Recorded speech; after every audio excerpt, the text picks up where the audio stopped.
In 'n wêreld wat deur tande en kloue oorheers word, moet bobbejane in die kreurwildtuin van die slimste en mees aanpasbare soogdiere wees om hier te kan oorleef. Bobbejane is daglewend. Hulle beweeg en eet gedurende die dag wanneer roofdiere minder geneig is om aktief te wees. Bobbejane eet amper enigiets, want hulle is omnivore soos ons. Die kreurwildtuin se wilde bobbejane woon in een van die natuur se oorvloedigste spense. Kos is volop hier.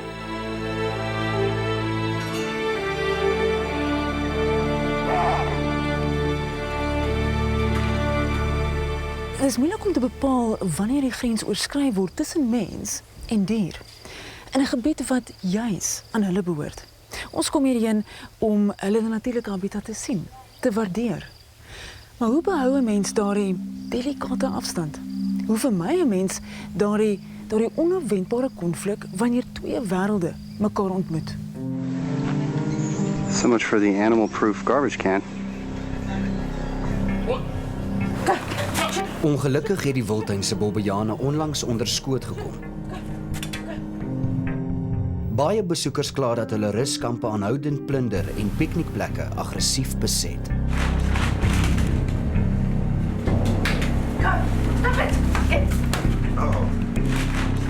He came straight at me and jumped right onto me, and then he gave me a few scratches. Few scratches on your arm. My arm, yeah. I think he scratched Dave as well. And along here on the arm as well. Wow. As we tried to get rid of it. Yeah, it's bleeding there on your arm. Ten spyte daarvan dat hulle al vir dekades lank met bobbejane te maak het, loop die interne administrasiekantore in Skukuza ook deur. Hier wys die hoof van die wildtuin se tegniese dienste, Blake Schrader, vir Bonne die vervoerdepot. And then after that, they couldn't open it, and then they broke the bottom half of the door. Very strong. I mean, this is unbelievable. Extremely And this is a secure building. Yeah.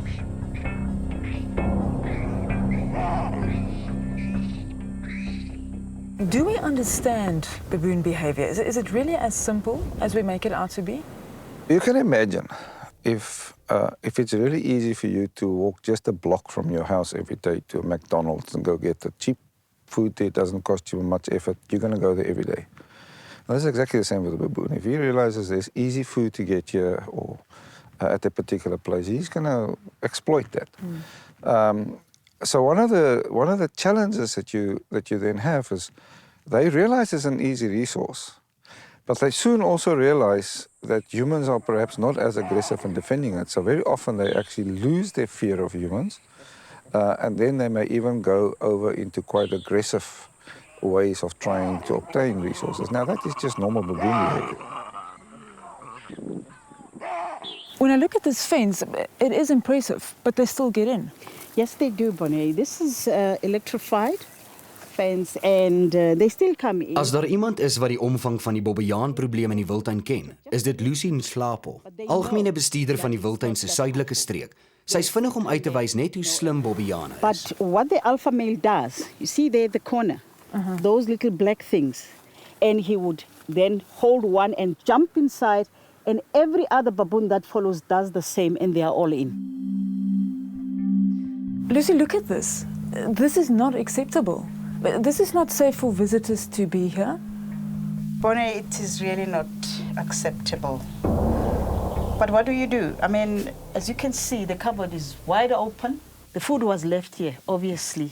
This, compared to what we see every day, let me tell you, is nothing. It's just that once you put food on the fridge or anywhere in the cupboard where the baboons can get hold of it, this is what happens. My question is, does the problem lie with the baboons or actually with the visitors? You know, Bonne, to be honest with you, we've got 78% of our South African visitors that visit the park.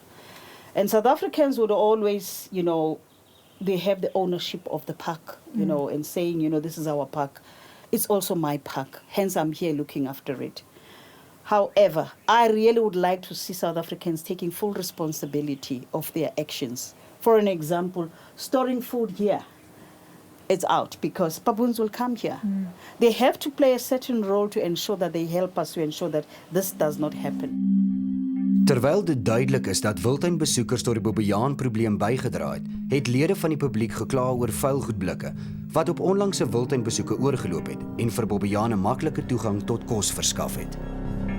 So these are your bins and they seem to be in working condition, but I have seen photos from viewers showing that, bins overflowing after a long weekend and the bins look disgusting.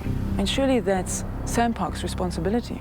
Of course, it's our responsibility to, empty these bins.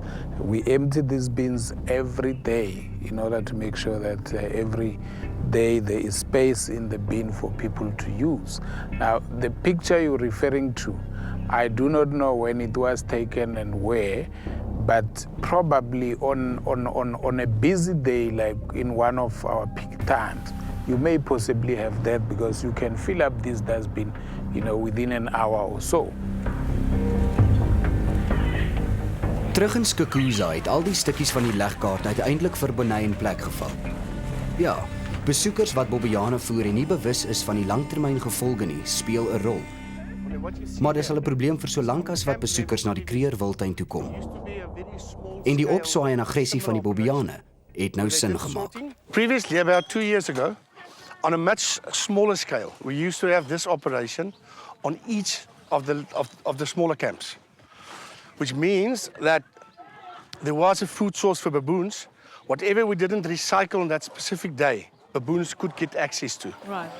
2 years ago, we started a drive to centralize all the waste management operations to Skukuza, which mean that we would take away the food source from the waste sites on camp level. So they can't get access to it They now? can't get access to food on camp level anymore because there's only 2 holding cages, which we empty every second day and bring to Skukuza. And all the waste is then put into these cages, again to prevent baboons getting into these cages. And from there, we process it onto the conveyor belts. So it's difficult for baboons to get access to this food source. That's why you find them all over the camps today. So it was easy access to food, now they don't have it, and now they have to go find their own food, which they don't do, and that's where the problem comes in. Yeah. So it will take some time before the new guys realize they need to go and find their own food again in the bush. Okay. One of the interesting things that SANParks is just about to embark on is using some of the principles and on the theories of the landscape of fear ideas. Now, in those principles, typically most animals that walk around in the bush will know some places they are more scared of some places than other places. Right. And the landscape of fear theory says that if an animal knows that that place is dangerous, but on top of that, he never knows when the danger will come, as well as what kind of danger will come, they tend to avoid those places. And that's quite a challenging research question, which we are now trying to address.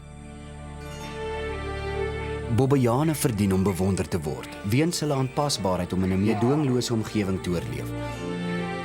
Hulle is die uiterste opportuniste. Met ander woorde, hulle verlangse verwante, Homo sapiens, het vaardighede ontwikkel om uit die bos te beweeg. Maar bobbejane bly in 'n wilde wêreld en verdien respek omdat hulle dit reg kry om uiterste omstandighede, gevare en roofdiere in die bos uit te oorlê. Ons moet hulle die respek gee wat hulle verdien, deur nie toe te laat dat ons wêreld hulle sin binnendring nie. Ons moet nie die rede wees waarom bobbejane nie ongehinderd hulle natuurlike gang kan gaan nie.